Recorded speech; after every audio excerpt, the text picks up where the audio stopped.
The Patterson family boardroom always felt cold, even in summer.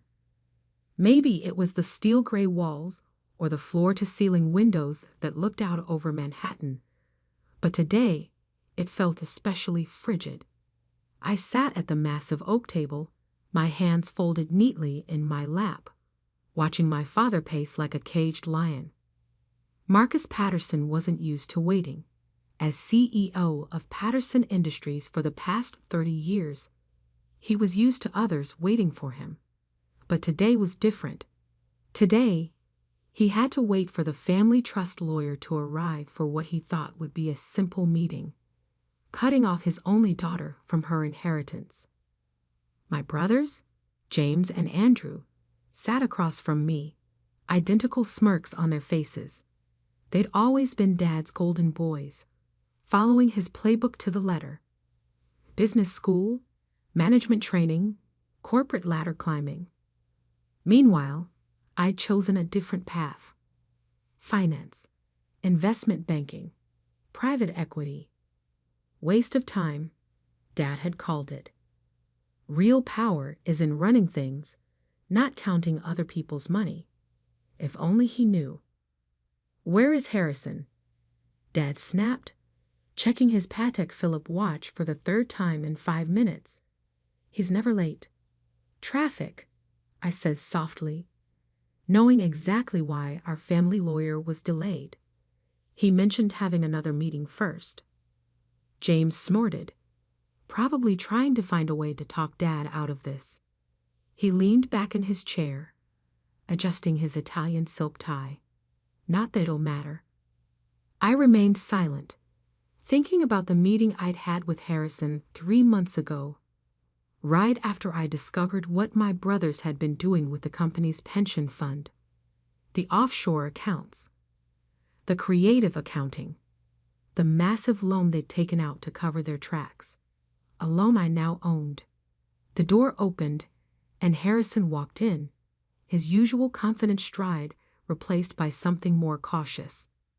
Behind him came another man, tall, sharp-suited, carrying a leather briefcase I recognized. "Mr. Patterson," Harrison said, his voice carefully neutral.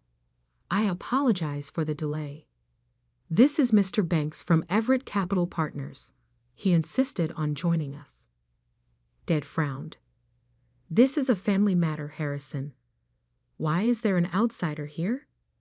Before Harrison could respond, I stood up, because I asked him to come. The room went silent. My father's eyes narrowed, that familiar look of disappointment crossing his face. "Olivia, what are you playing at?" Mr. Banks placed his briefcase on the table and clicked it open. "Perhaps we should begin with the reason for today's meeting, Mr. Patterson. You wanted to discuss changes to the family trust." Dad straightened, regaining his composure. "Yes, simple changes. My sons will inherit equal shares of the trust and company leadership. Olivia will be removed entirely." "I see." Mr. Banks pulled out a folder. "And the reason for this change?" "She's not qualified," James cut in. "She abandoned the family business years ago, went off to play banker while we stayed and built something real." I almost smiled at the irony. Almost. "Actually," Mr. Banks said, laying out several documents, "we should discuss qualifications, particularly regarding the company's current financial position." Andrew leaned forward, his face darkening. "What does that have to do with anything?" "Everything," I said quietly. "Tell them, Mr. Banks. Tell them who really owns Patterson Industries' debt now." My father's hand froze on his water glass. "What?" Mr. Banks cleared his throat. 3 months ago, Patterson Industries took out a $40 million loan to cover what was listed as operational expenses. This loan was secured against company assets, including the family trust holdings. Last week, that loan was purchased by a private investment group. "So," James snapped, What does that have to do with Olivia? I stood up slowly, placing my own folder on the table. The investment group is mine, James. I own your debt. All of it. The color drained from my father's face. That's impossible. You couldn't. Couldn't what, Dad? Couldn't figure out what they were doing? Couldn't trace the money? Couldn't afford to buy a $40 million loan? I opened the folder, revealing bank statements and transfer records. While you were busy dismissing me as just your disappointing daughter, I was building my own empire. And now, I own yours. James jumped to his feet. She's bluffing. She has to be. Mr. Banks shook his head.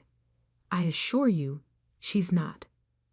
Ms. Patterson's investment firm now holds controlling interest in your debt. And given certain irregularities we've discovered in the company's pension fund management, she would be within her rights to call that debt due immediately. The room erupted into chaos.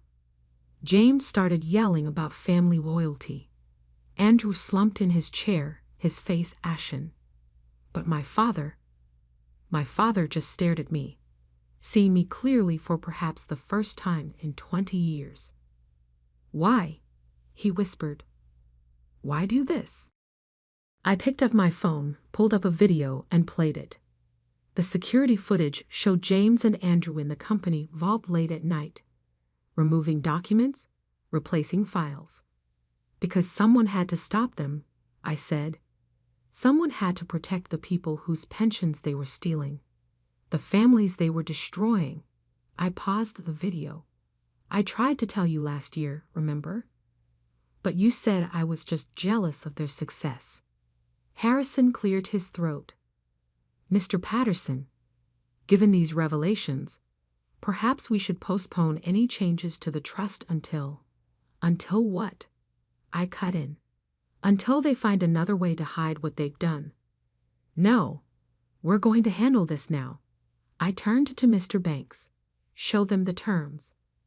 He pulled out another document, this one thick with legal language. Ms. Patterson is prepared to restructure the loan, maintain the company's operations, and protect the pension fund on one condition. What condition? My father asked, his voice barely audible. I met his eyes. I take control. Full control. The company, the trust, everything. James and Andrew resign immediately, and you step down as CEO. You can't do this, James snarled. We're family. Family? I laughed, but there was no humor in it. Family doesn't steal from their workers. Family doesn't destroy lives for profit. And family, I stood up, gathering my things, doesn't throw away their daughter without consequences. I headed for the door, then turned back one last time. You have until tomorrow morning to decide. After that, I call the loan, and everything you built comes crashing down. Oh, and Dad? I smiled, cold and sharp. It turns out I can read a financial statement after all. As I walked out, leaving them with their shock and their lawyers, I thought about the long game I'd played. The years of being underestimated, dismissed, pushed aside. They thought they were teaching me my place in the world. Instead, they taught me how to take their world apart. The next morning dawned cold and clear, the kind of October day that makes Manhattan feel like it's made of glass and light. I sat in my corner office at Blackwood Investment Partners, 40 stories above the city, watching the sun glint off neighboring buildings while I waited. The antique clock on my wall, the only thing I'd kept from my old office at Patterson Industries, showed 8:57 a.m. The deadline I'd given my family was 9:00 a.m. 3 minutes until I found out if they were ready to face reality or if I needed to start dismantling their empire. Sophia, my assistant, buzzed through on the intercom. Miss Patterson? Your father is here. Alone. Interesting. Send him in. The door opened, and Marcus Patterson walked in. He looked older than he had yesterday, the lines around his eyes deeper, his shoulders slightly stooped. Gone was the commanding presence that had dominated boardrooms for 3 decades. In its place stood a man realizing his kingdom was built on sand. Olivia. He stopped a few feet from my desk, uncertain for perhaps the first time in his life. I didn't stand, didn't offer him a seat, just watched him, remembering all the times I'd stood in his office trying to earn a scrap of approval. The papers are signed, he said finally, placing a thick envelope on my desk. Full control of the company, the trust, everything. James and Andrew submitted their resignations this morning. I picked up the envelope but didn't open it. Where are they? James is meeting with his lawyer. Andrew is probably at the airport by now. Said something about needing time to think. Running away, I translated. Like always. Dad flinched. They're still your brothers. Are they? I stood, walking to the window. When was the last time they acted like it? When was the last time any of you treated me like family? We were trying to protect you. I turned sharply. Protect me? By stealing from people's pensions? By cooking the books? By trying to cut me out of my inheritance? That's not. He started, then stopped. Sank into one of the leather chairs facing my desk. I didn't know about the pensions, about what they were doing. I should have. But you didn't want to see it. I finished. Just like you never wanted to see me.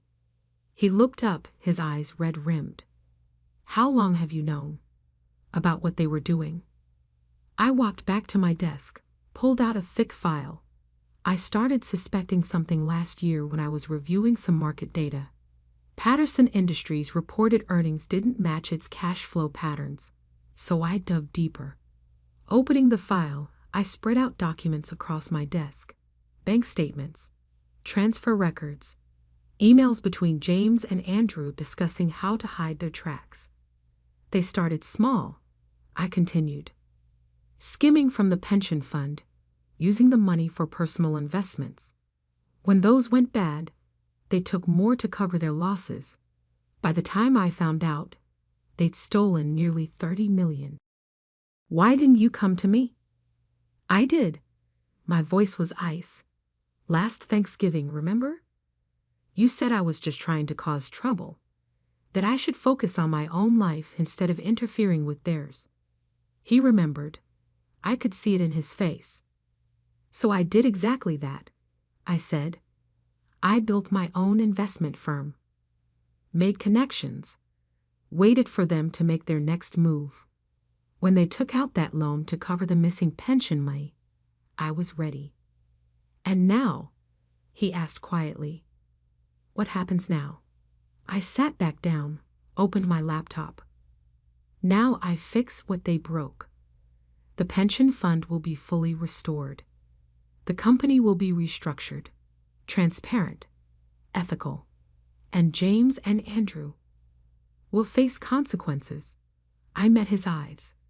I've already forwarded evidence to the SEC. They'll probably avoid jail time if they cooperate, but their careers in finance are over. He nodded slowly, looking suddenly ancient. And me? That depends, I said. Are you ready to finally see me?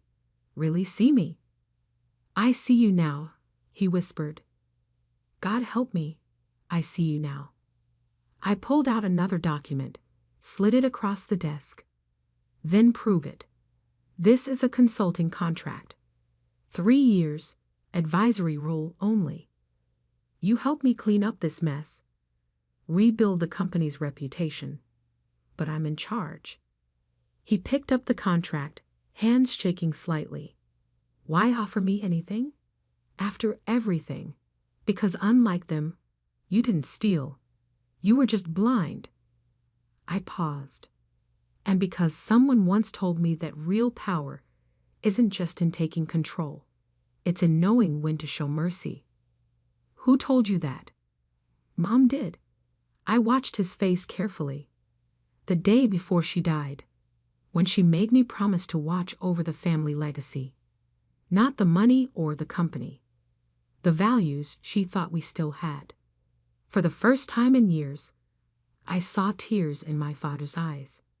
She always saw things clearer than I did. Yes, I agreed. She did.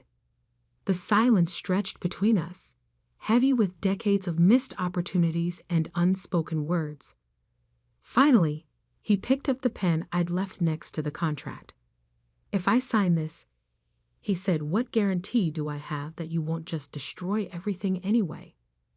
The same guarantee I had growing up, I replied.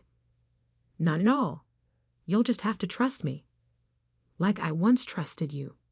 He signed. As he stood to leave, he turned back. The woman you've become, your mother would be proud. I know, I said softly. I just wish you had been too. After he left, I sat in my office for a long time, looking at the signatures on the contracts that changed everything. The company was mine now. The trust, the legacy, everything they tried to take from me. But as I looked out over the city I'd conquered, I realized this wasn't the end. It was just the beginning. Because taking control was one thing. Keeping it would be another battle entirely. 6 months passed like a storm. Fierce, transformative, and leaving nothing untouched in its wake. I sat in what used to be my father's office, now mine, reviewing the quarterly reports that showed just how much had changed at Patterson Industries. The pension fund was fully restored, with additional compensation for affected employees. Our corporate governance structure had been completely overhauled. Transparency initiatives were in place, and our stock price, after an initial drop when the scandal broke, was slowly climbing back up. But not everyone was happy with the new regime. Sophia knocked on my door. Miss Patterson? The board members are assembled for the quarterly meeting. I closed the report and stood, straightening my blazer. Thank you, Sophia. And the other matter? She handed me a thin folder. Just arrived. You'll want to see this before you go in. Inside was a letter from James's lawyer, demanding a review of his resignation terms, claiming coercion, threatening legal action. Typical James, always thinking he could bully his way back to power. I smiled, tucked the folder under my arm, and headed to the boardroom. The tension was palpable as I walked in. Half the board were old guard. My father's cronies who'd looked the other way for years. The other half were my appointments, ethical, sharp, and uncompromising. The divide was visible even in how they sat, clustered on opposite sides of the table. My father sat in the corner, quiet but watchful. In the past 6 months, he'd surprised me. He'd actually been helpful during the transition, providing insights into old agreements and relationships that needed attention. Maybe he was trying to atone. Maybe he just wanted to stay relevant. Either way, I'd keep him close. Trust, but verify. Another lesson learned the hard way. Good morning, I said, taking my seat at the head of the table. Let's begin with the quarterly numbers. For the next hour, we went through the standard updates. Revenue was stabilizing. New compliance measures were in place. Employee confidence was rising. Then came the part I knew would spark conflict. Now, regarding the proposed restructuring of our international operations, Ms. Patterson interrupted Harold Winston, one of the old guard directors. Before we continue, there's something the board needs to discuss. I raised an eyebrow. Go ahead. He cleared his throat, clearly uncomfortable, but pressing on. We've received concerns about the pace and extent of changes being implemented. Some major shareholders feel. You mean James feels? I cut in. Let's not pretend this is coming from anywhere else. I received his lawyer's letter this morning. Murmurs around the table. Winston shifted in his seat. James represents significant family interests. James represents nothing, I said sharply. His shares are in trust pending the SEC investigation. He has no standing here. But the family legacy. The family legacy. I stood up slowly, placing both hands on the table, was nearly destroyed by the very people you're trying to defend. Or have you forgotten about the stolen pensions? The fraudulent reports? The families who almost lost everything? Silence fell. Even Winston looked away. I opened my laptop, turned it to face the board. Since we're discussing family interests, let me show you something. On the screen was a series of emails, old ones, dating back years, showing board members, including Winston, being warned about irregularities in the company's finances. Warnings they'd ignored. I've been very generous, I continued. When I took control, I could have cleaned house entirely, reported everyone who turned a blind eye. But I believed in second chances. I closed the laptop. Don't make me regret that decision. The message was clear. The old guard slumped in their seats. Now, I said, sitting back down, shall we return to the international restructuring? The rest of the meeting proceeded smoothly. Afterwards, my father lingered behind. That was well handled, he said quietly. I learned from watching you, I replied. The good and the bad. He nodded, understanding the double edge in my words. James won't stop, you know. He'll keep trying to find a way back in. Let him try. I gathered my papers. I'm not the same person he could push around anymore. No, my father agreed. You're not. He paused at the door. Your mother? She always said you were stronger than all of us combined. I never understood what she meant until now. I watched him leave, thinking about how much had changed, not just in the company, but in me. That evening, I had dinner with Harrison, our family lawyer, now one of my most trusted advisors. James filed the lawsuit, he said, passing me the documents. Claims emotional distress, undue influence, the usual desperate allegations. I skimmed the filing, then set it aside. Let him waste his money. We have everything documented. He's also been reaching out to old business partners, trying to rally support. I know. I sipped my wine. That's why I've been meeting with them myself. Amazing how quickly loyalty shifts when you show people proof they were being deceived for years. Harrison studied me over his glasses. You've thought of everything, haven't you?